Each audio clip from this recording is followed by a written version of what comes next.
Sir, আপনি আমাকে দেখতে এসেছেন, আপনার অশেষ মেহেরবানি। কিন্তু স্যার, আমি ভীষণ বিপদের মধ্যে আছি। দুদিন পর আমার বড় মেয়েটার বিয়ে, কিন্তু টাকার জন্য বিয়েটা ভেঙে যাবার উপক্রম হয়েছে।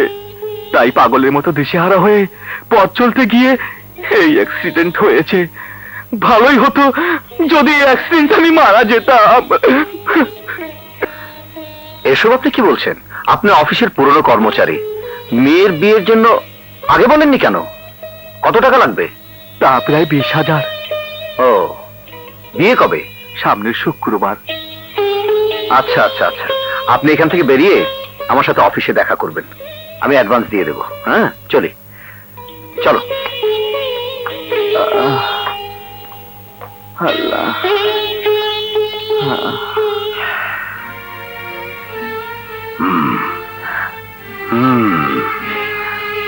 আপা,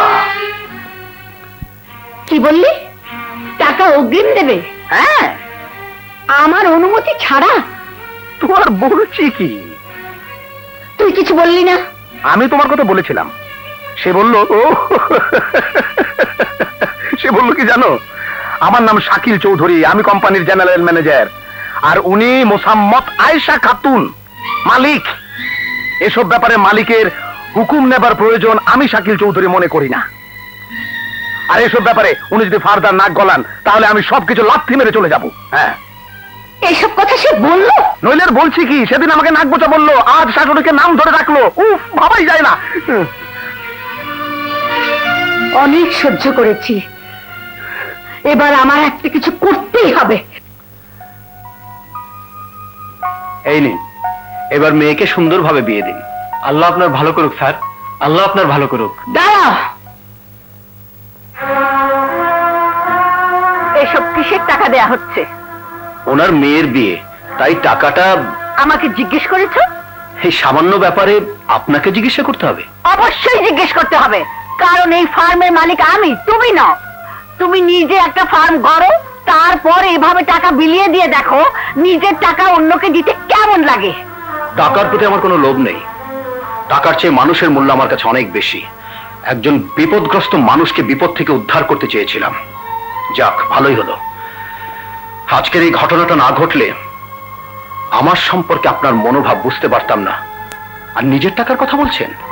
আমার নিজের টাকা হলেও আমি এই টাকাটা ওনাকেই দিতাম, আর এখন আমি এই টাকাটা আমার তরফ থেকে ওনাকে দিচ্ছি। কিন্তু টাকাটা আমার।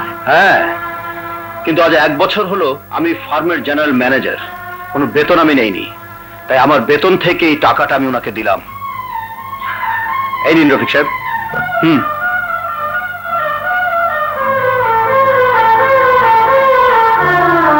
আপনি আসুন। আসসালামু আলাইকুম। ওয়ালাইকুম আসসালাম।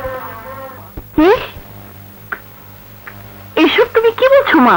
আমি ঠিকই বলছি, এত সব কথা তোর কাছে আমি এতদিন গোপন রেখেছিলাম, তুই শুনলে দুঃখ পাবি, কিন্তু আজ তোকে না বলে আমার আর কোনো উপায় ছিল না। এখন তুই বল, আমি কি অন্যায় করেছি? ন্যায় অন্যায় আমি কিছুই বুঝি না, আমি শুধু বুঝি ও আমার স্বামী, তাই তাই স্ত্রী হয়ে আমি ওকে এসব ব্যাপারে কিছুই বলতে পারবো না। শিল্পী, শিল্পী, মা তোমাকে কি বলেছে আমি জানি না, তবে আমি আর এখানে থাকবো না, আজই তোমাকে নিয়ে চলে যাব। না, আমার মেয়ে তোমার মতো একটা ছোট লোকের সাথে যাবে না। মা, যেতে হয় তুমি চলে যাও। তোমার মতো মানুষের সাথে বাস করলে আমার মেয়ে এক মুহূর্তের জন্য শান্তি পাবে না। মা, সারা জীবন অশান্তির আগুনে জ্বলে পড়ে মরবে। কিন্তু এই কথা আমি আপনার মুখ থেকে নয়, আমার স্ত্রীর মুখ থেকে শুনতে চাই। শিল্পী, বলো, তোমার মায়ের কথাই কি তোমার কথা? বলো। ও তোমার সাথে যেতে চাইলেও আমি ওকে যেতে দেব না। আয় আয় শিল্পী, আয় বলছি। শিল্পী, তুমি বলে যাও, তোমার মায়ের কথা কি তোমার কথা? মা, মা শোনো।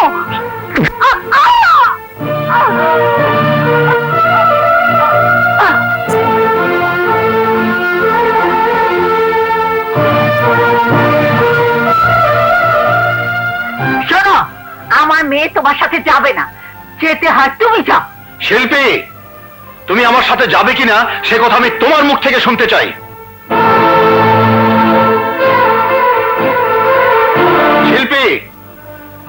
তুমি যদি তোমার স্বামীকে ভালোবাসো তাহলে দরজা খুলে বেরিয়ে এসো। শিল্পী, তুমি যদি তোমার সন্তানদের মঙ্গল চাও তাহলে বেরিয়ে এসো, বেরিয়ে এসো বলছি। শিল্পী, আর যদি তুমি তোমার স্বামীর কাছে না আসো তাহলে জীবনে আর কোনোদিন তুমি স্বামীর মুখ দেখতে পাবে না। বেরিয়ে এসো বলছি শিল্পী। সে যখন তোমার কোনো কথার উত্তরই দিচ্ছে না, তোমার বোঝা উচিত সে তোমার সাথে যেতে চায় না। আর এও বোঝা উচিত মাকে ছেড়ে কোনো সন্তানই যেতে চায় না। বেশ,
কোথায় যাচ্ছ? আমার সন্তানকে নিয়ে কোথায় যাচ্ছি সে কথা জিজ্ঞেস করার আপনি কে? আপনার মেয়ে ওদেরকে জন্ম দিয়েছে, তাই মানবিক কারণে একটি সন্তান রেখে গেলাম। দাঁড়াও, ওকে নিয়ে যাবো না বলছি, আমি তোমাকে পুলিশে দেবো। আহা বুবু, বাধা দিও না, বাধা দিও না, ওকে যেতে দাও। দুদিন পর যখন বাচ্চাকে নিয়ে রাস্তায় রাস্তায় ঘুরবে, খেতে পাবে না, তখন দেখবে চোরের মতো মাথা নিচু করে সুসুর করে সে আবার এই বাড়িতে ঢুকবে। হ্যাঁ, দাঁড়াও।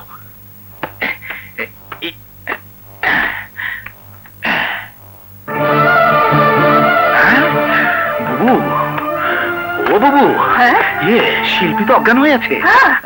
চিন্তার কিছু নাই, চিন্তার কিছু নাই। শিল্পীকে বোঝাতে হবে শাকিলকে অনেক বলার পরেও সবাইকে গালিগালাজ করে চলে গেছে। একটু বানিয়ে না বললে তোমার মেয়ে তার স্বামীর খুঁজে বাড়ি ছেড়ে চলে যাবে।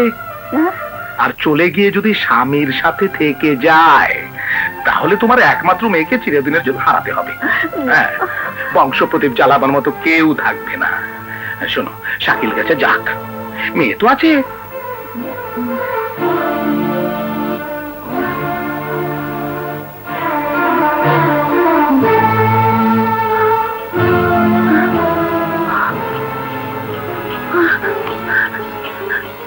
মা, মা, মা, দরজা খোলো, দরজা খোলো, মা, দরজা খোলো। শোন, শোন মা, শোন, তোর স্বামী এই বাড়ি ছেড়ে চলে গেছে। চলে গেছে? হ্যাঁ। কোথায় তা জানি না, তবে যাবার সময় তোর এক মেয়েকে সঙ্গে করে নিয়ে গেছে।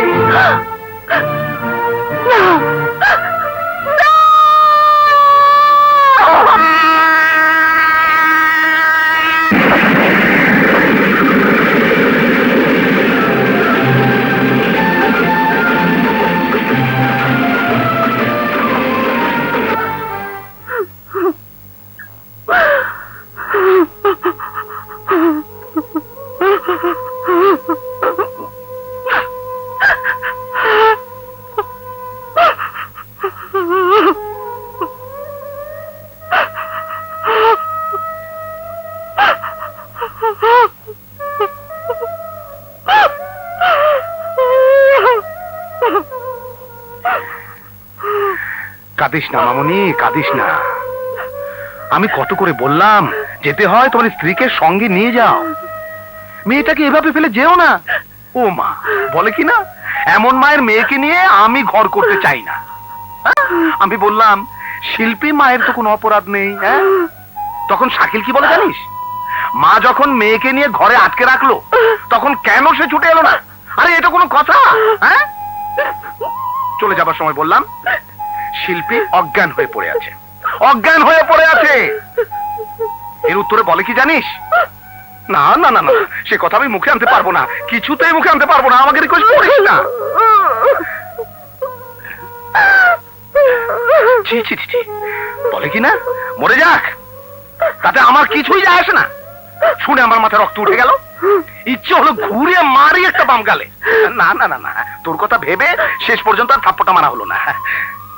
যাবার সময় তোর দুই মেয়েকে নিয়ে যেতে চাইলো, আমি আর তোর মা জোর করে একটাকে আটকে রেখেছি। কাজটা ভালো করে নি মামুনি।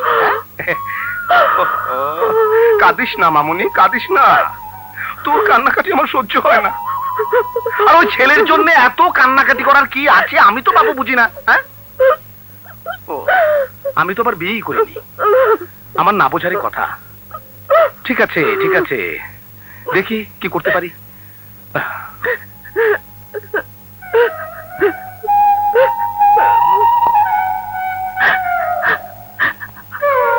তুমি আমার জন্য একটু অপেক্ষা করতে পারলে না? তুমি এত নিষ্ঠুর।